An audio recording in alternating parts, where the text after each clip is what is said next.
नमस्कार, मैं दीपक राणा।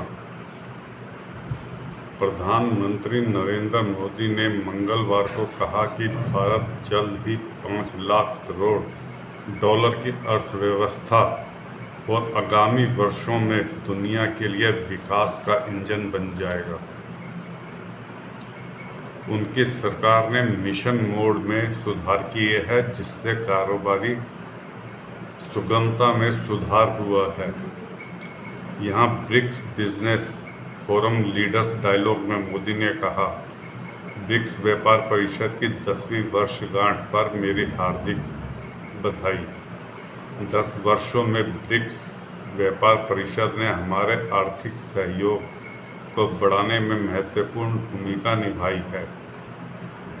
मोदी जी ने कहा कि 2009 में जब पहला ब्रिक्स शिखर सम्मेलन हुआ था, दुनिया बड़े वित्तीय संकट से गुजर रही थी। उस समय ब्रिक्स वैश्विक अर्थव्यवस्था के लिए आशा की किरण बनकर उभरा। वर्तमान में भी कोविड महामारी, तनाव और विवादों के बीच दुनिया आर्थिक चुनौतियों से संघर्ष कर रही है और ऐसे समय में फिर ब्रिक्स की भूमिका महत्वपूर्ण है। उन्होंने कहा कि भारत ने संकट को अवसर में बदल दिया है। हमने मिशन मोड में सुधारों को लागू किया है और लाल फीताशाही को हटाया है। देश में जीएसटी और इंसॉल्वेंसी एंड बैंक्रप्सी कोड लागू करने के बाद निवेशकों के विश्वास में बेतहाशा वृद्धि हुई है। भारत में दुनिया का सबसे बड़ा स्टार्टअप इकोसिस्टम है और देश में 100 से अधिक यूनिकॉर्न है। प्रधानमंत्री ने कहा, आज यूपीआई का उपयोग सड़क विक्रेताओं से लेकर शॉपिंग मॉल तक में किया जा रहा है। आज दुनिया में सबसे ज़्यादा डिजिटल लेन देन भारत में होते हैं। यूएई, सिंगापुर और फ्रांस जैसे देश हमारे यूपीआई प्लेटफॉर्म से जुड़ रहे हैं। हम सक्रिय रूप से सौर ऊर्जा, पवन ऊर्जा, इलेक्ट्रिक वाहन और हरित हाइड्रोजन के क्षेत्र में भारत को विनिर्माण का केंद्र बनाने के लिए कदम उठा रहे हैं। मैं आपको भारत की यात्रा का हिस्सा बनने के लिए आमंत्रित करता हूं। आपसी विश्वास और पारदर्शिता बड़ा प्रभाव डाल सकती है, खासकर ग्लोबल विश्व में।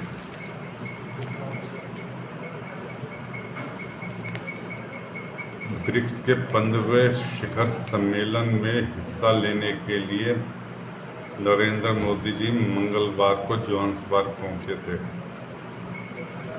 ब्रिक्स शिखर सम्मेलन के 2 महत्वपूर्ण कार्यक्रम 23 और 24 अगस्त को होने हैं। इसमें ये देश सहयोग के बड़े एजेंडे पर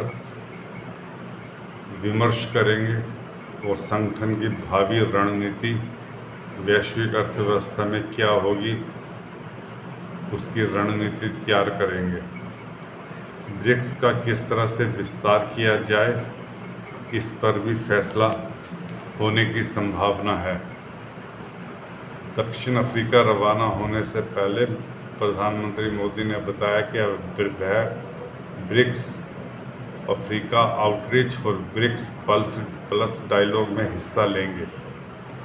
पहली बार ब्रिक्स सम्मेलन के दौरान इस तरह की बैठक का आयोजन किया जा रहा है।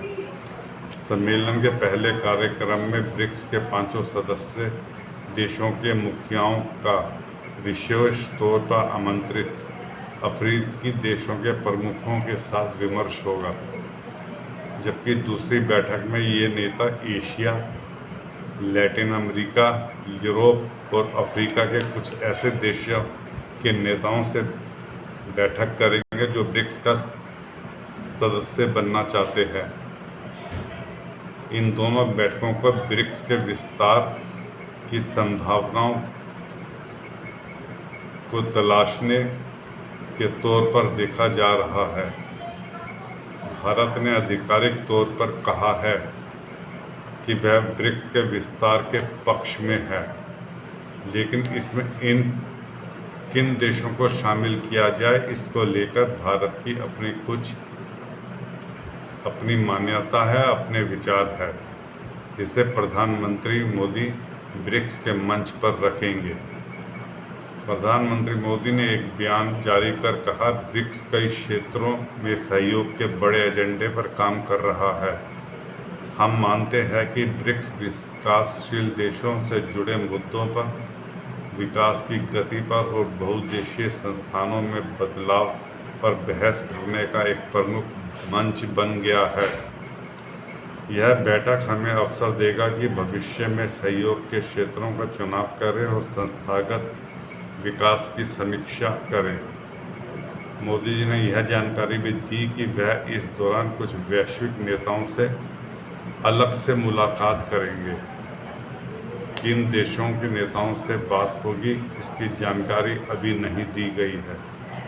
चीन के राष्ट्रपति शी जिनपिंग, दक्षिण अफ्रीका के राष्ट्रपति सिरिल रामाफोसा और ब्राज़ील के राष्ट्रपति डी सिल्वा से मुलाकात लगभग तय मानी जा रही है। इससे पहले दक्षिण अफ्रीका पहुंचने पर हवाई अड्डे पर प्रधानमंत्री मोदी की अगवानी दक्षिण अफ्रीका के उपराष्ट्रपति पॉल शिपोकेसा माशातिला ने की।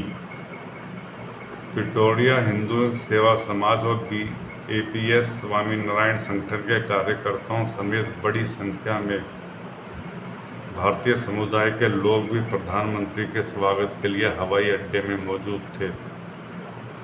भारतीय समुदाय ने वंदे मातरम के नारों के साथ उनका स्वागत किया।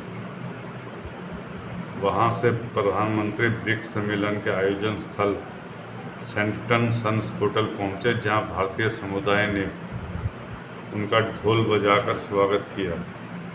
भारतीय समुदाय की 2 महिलाओं ने प्रधानमंत्री मोदी जी की कलाई पर राखी भी बांधी, जिनमें आर्य समाज दक्षिण अफ्रीका के अध्यक्ष आरती नानकचंद सानम शामिल है। PM ने एक्स पर पोस्ट कर भारतीय समुदाय का आभार जताया। प्रधानमंत्री ने विशाल स्वामीनारायण मंदिर का 3D मॉडल भी देखा। इस मंदिर का निर्माण 2017 से किया जा रहा है और इसके अगले वर्ष पूरा होने की उम्मीद है। परिसर में 3000 सीटों का ऑडिटोरियम, 2000 सीटों का बैंक्वेट हॉल है। यह केन्या के नैरोबी में बने मंदिर की तरह होगा।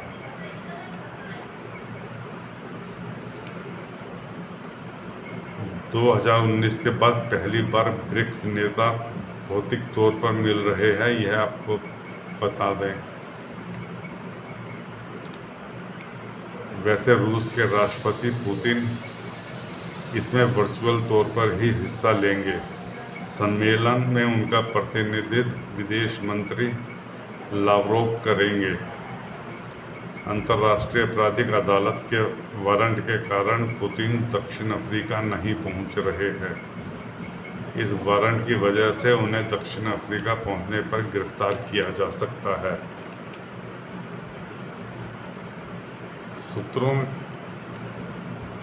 पता यह भी चल रहा है कि ब्रिक्स नेताओं की बंद कमरे में होने वाली बैठक का एजेंडा भी काफ़ी व्यापक होगा। खासतौर पर खाद्य एवं ऊर्जा सुरक्षा का मुद्दा और आपसी कारोबार में ज़्यादा से ज़्यादा स्थानीय मुद्राओं के उपयोग पर बात होगी। इस बार कई विकासशील देशों के ब्रिक्स बैठक में पहुंचने की एक वजह यह भी है कि इस संगठन के जरिए अपनी खाद्य एवं ऊर्जा सुरक्षा सुनिश्चित की जा सके। यूक्रेन युद्ध के बाद जो हालात बने हैं उसमें छोटे विकासशील व गरीब देशों के लिए खाद्यान्न आपूर्ति और पेट्रोलियम उत्पादों की आपूर्ति एक बड़ी समस्या बन चुकी है। इन्हें लगता है कि रूस, चीन और भारत के साथ सहयोग से उनकी समस्या का समाधान हो सकता है। ब्रिक्स शिखर सम्मेलन के बाद प्रधानमंत्री मोदी 25 अगस्त को ग्रीस जाएंगे। किसी भारतीय प्रधानमंत्री की 40 वर्षों के बाद यह पहली ग्रीस यात्रा होगी। मोदी जी ने कहा है कि इस यात्रा से बहुआयामी रिश्तों का एक नया ऐतिहासिक अध्याय खुलेगा।